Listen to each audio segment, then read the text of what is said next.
பெரியவரே ஆராதனை ஆராதனை செயல்களிலே வல்லவரே ஆராதனை ஆராதனை ஓசனா உன்னத தேவனே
கொண்டே இருக்கிறார். எப்படி உயர்த்த வேண்டும் யோசிக்கிறார். ஓ, தேவன் நம்முடைய வாழ்வில் செயல்பட விரும்புகிறார். செயல்படுத்தி இடம் கொடுப்போம். அவர் செயல்பட நாமும் அவருக்காய் செயல்பட வேண்டும். கர்த்தருக்காக நம் வாழ்க்கை வாழ வேண்டும். ஒரே ஒரு வாழ்க்கை தான். தேவனுக்காய் வாழ்ந்து பாருங்கள். தேவனுக்காய் வாழ்கிற வாழ்க்கை ஓ மகிமையான வாழ்க்கை, மகிமையான வாழ்க்கை. ஆண்டவரே, மகிமை செலுத்த வந்திருக்கிற ஐயா, தெய்வத்துக்கு மகிமை செலுத்த வந்திருக்கிற ஐயா, இயேசுவுக்கு மகிமை செலுத்த வந்திருக்கிறோம். எல்லா மகிமைக்கு பாத்திரரை நாங்கள் உயர்த்த வந்திருக்கிறோம், மேன்மைப்படுத்த வந்திருக்கிறோம். ஓ, என் துதி, என்னுடைய ஆண்டவரே, என் துதி அங்கீகரிக்க தேவன் வந்திருப்பதற்காய் ஸ்தோத்திரம் ஐயா. ஓ ரீகாபா சந்தரா துருவினிவா உஷந்து ருதுருவில உதுருவியாதியா. ஆண்டவரே, யோசனையில் பெரியவரை மையப்படுத்த வந்திருக்கிற ஐயா, எங்களுக்கு கொடுத்த இந்த நல்ல வாய்ப்புக்காய் நன்றி சொல்லுங்க. எவ்வளவு மக்கள் தேவனை மையப்படுத்த முடியாமல் இருக்கின்ற போது நாம் கர்த்தரை மையப்படுத்த அழைக்கப்பட்டிருக்கிறோமே. ஹalleluya, ஹalleluya, ஹalleluya. எல்லா மகிமைக்கு பாத்திரரே, எல்லா கனத்துக்கும் பாத்திரரே, அசைவாடும் தெய்வமே, அசைவாடும் தெய்வமே, எங்கள் மேலே அசைவாடுமே. எல்லா மகிமைக்கு பாத்திரரே, எல்லா கனத்திற்கு பாத்திர சொல்லுங்க. எல்லா மகிமைக்கு பாத்திரரே, எல்லா கனத்திற்கு பாத்திரரே, அசைவாடும் தெய்வமே,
அசைவாடினார்.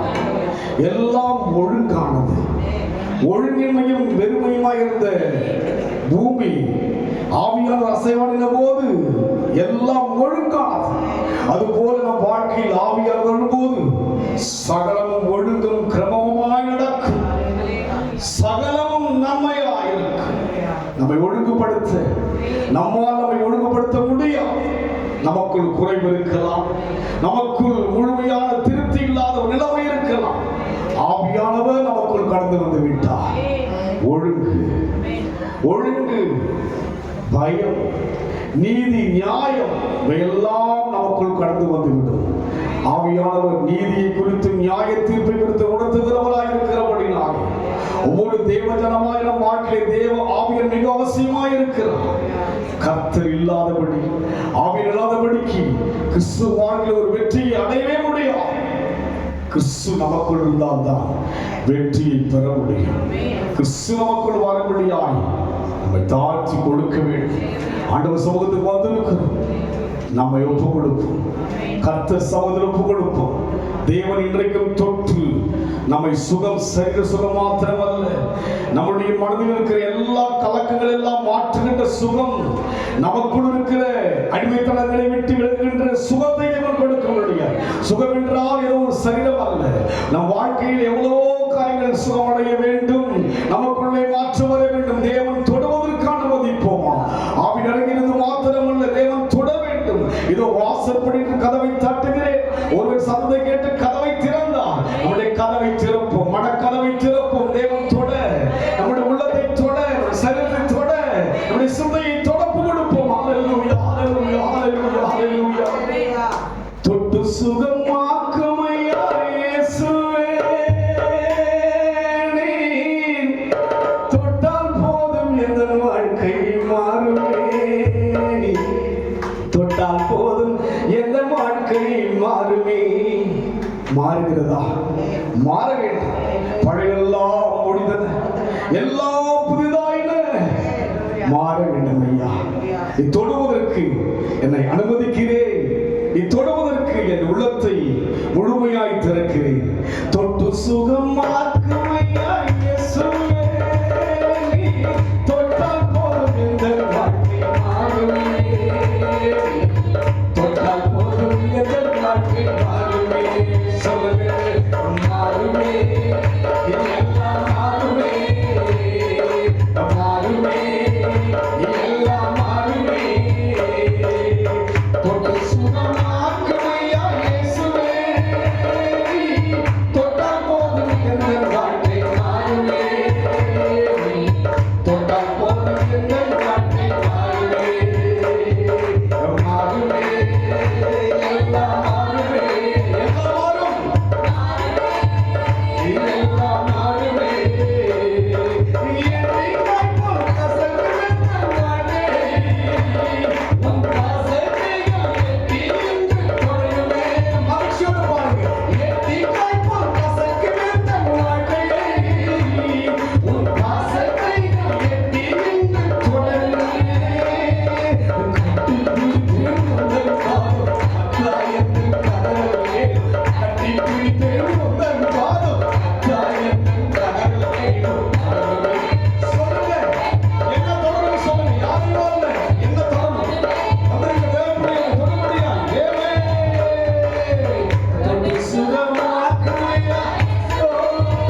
சொல்லுங்க.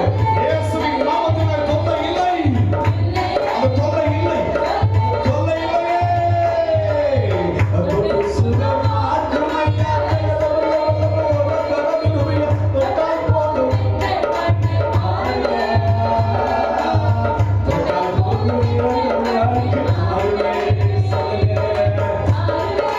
மாறிவிட்டது. இயேசு மாறாதவர். பிரச்சனை மாறிவிட்டது. எல்லாம் மாறுமே. எல்லாம் மாறும். உண்மைதான். எல்லாம் மாறும். அவரால் எல்லாம் மாறும். என் தேவனால் எல்லாம் மாறும், எல்லாம் கூடும், எல்லாம் முடியும். அவரால் மாறும். மாறவே மாறும். தொல்லை எல்லாம் மாறும். சூழ்ச்சிகள் உங்களுக்கு விரோதமாக எழுப்புகிற காரியம் எல்லாம் மாறும். கர்த்தர் பெரிய காரியம் செய்ய அதிசயத்தை காணப்படவும் சொல்லியிருக்கிறாரே. சொன்னதை செய்யும் அளவு கைவிடவே மாட்டார். கைவிட மாட்டார். கலக்க வேண்டாம், குழப்பம் வேண்டாம். தொடர்ந்து பயணம் செய்யும். தொடர்ந்து தேவனையே சார்ந்து வாழும். மாறாதவர், எல்லாம் மாற்ற வல்லவரை நம்பிக்கையோடு இருக்கு. நம்புகிறவர்களை வெட்கப்படுத்த மாட்டீர்கள். 100% விசுவாசிக்கிறார். நடத்துங்க இயேசுவின் நாமத்தில் பிதாவே. ஒரு காரணம்